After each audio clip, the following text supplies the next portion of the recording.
আলোর দিশারি সামাজিক সংগঠন কর্তৃক আয়োজিত আজকের এই মহতী অনুষ্ঠানের স্নেহভাজন সভাপতি রাকিবুর রহমান সাগর, মঞ্চ উপবিষ্ট আজকের অনুষ্ঠানের প্রধান অতিথি। তবে প্রথমেই যেই শব্দটি আমার কাছে খুব দৃষ্টিকটু মনে হয়েছে, আলোর দিশারি, যে দুস্থ মানুষদের পাশে সহযোগিতা করা। দুস্থ শব্দটি বাদ দিতে হবে। বাংলাদেশের কোনো মানুষ এখন আর দুস্থ নয়, আমরা সবাই সমান।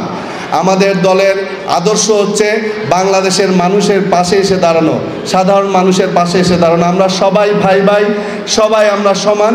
সেই মানসিকতা নিয়ে আমাদেরকে এগোতে হবে বন্ধুরা আমার। দুস্থ বলে কোনো শব্দ বাংলাদেশে আমরা শুনতে চাই না।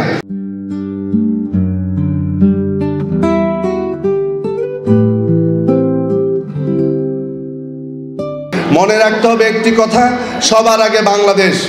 বাংলাদেশকে বাঁচিয়ে রাখতে হলে, বাংলাদেশকে আত্মমর্যাদাশীল রাষ্ট্র হিসাবে পৃথিবীর বুকে স্থান করে নিতে হলে এই যে বৈষম্যমূলক যে রাজনীতি, বৈষম্য যে সমাজের মধ্যে যে বৈষম্যমূলক অবস্থা, সেটার অবসান ঘটাতেই হবে।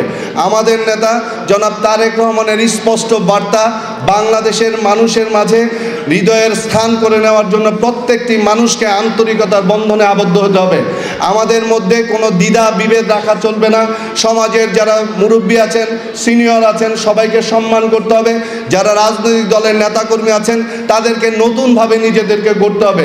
পুরান যে ধ্যান ধারণার যে রাজনীতি বাংলাদেশে প্রচলিত হয়ে এসেছিল এতদিন যাবৎ, সেগুলি সম্পূর্ণভাবে পরিহার করতে হবে যারা আগামী দিনে রাজনীতি করতে চান।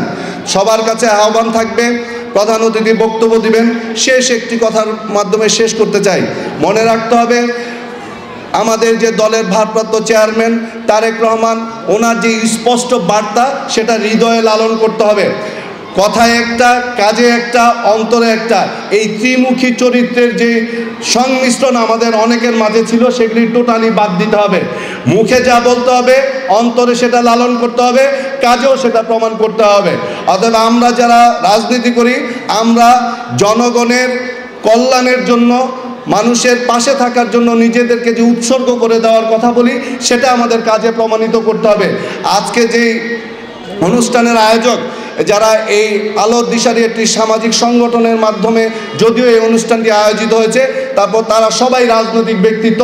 এটাই তারেক রহমানের রাজনীতি, এটাই আপনারা ভবিষ্যতে উত্তরোত্তর আরও ভালোভাবে সেটা মানুষের পাশে এসে দাঁড়াবেন, সেই প্রত্যাশা ব্যক্ত করে আগামী দিনের যে কোনো বিষয়ে